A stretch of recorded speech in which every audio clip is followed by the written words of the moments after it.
শীতকালে সবথেকে বিরক্তিকর কাজ ছিল বিছনা গোছানো আর সোয়েটার জামা কাপড় কাচা। প্রতিদিনের মতো ঘুম থেকে উঠে আগে বিছানাটা তুলে নিলাম। জানো এই বিছানার চাদরটা না 250 টাকা নিয়েছিল, রাস্তাতে কিনেছি। আর আমার যেহেতু সারাদিন রোদে আগুনের সামনে থাকতে হয়, এই জন্য সকালের এই সময়টাই আমি স্কিন কেয়ার করে থাকি।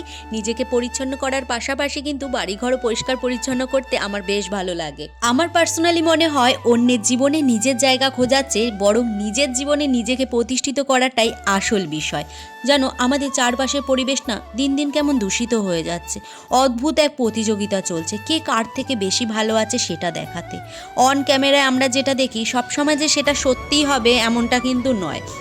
হ্যালো এভরিওয়ান, আমি সুতপা। আমার নতুন আরও একটি ব্লগে তোমাদের সকলকে অনেক অনেক ভালোবাসা দিয়ে আজকে আমার ভিডিও শুরু করলাম।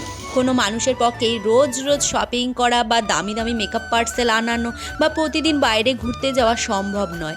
প্রত্যেকটা মানুষের জীবন কাজ তাদের লড়াই আলাদা হয়।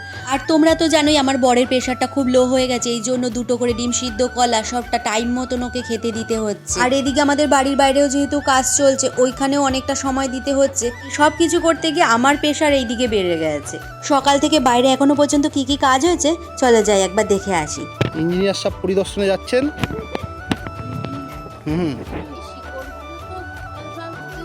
ঠিকঠাক হচ্ছে তো? ইঞ্জিনিয়ার এসছে দেখতে। আর আমাদের বাড়ির মধ্যেই যেহেতু শাশুড়ি মার দোকান আছে, ওই দোকানে টিনগুলো সব খুলে ফেলে ওপরে ছাদ দেওয়া হবে। শ্বশুরমশাই মারা যাওয়ার পর থেকেই শাশুড়ি মা এই দোকানটা করে আসছে। আর এই দোকান করেই কিন্তু আমার বরকে ইঞ্জিনিয়ার বানিয়েছে আর ননদকে বিয়ে দিয়েছে। তো বন্ধুরা চলো যাই, দুপুরের আবার রান্না বান্না আছে। আজকের ব্লগ এই পর্যন্তই। যদি ভালো লাগে প্লিজ একটা লাইক কমেন্ট করে দিও। চলো টাটা, তোমাদের সাথে দেখা হবে নেক্সট ভিডিওতে। Love you all.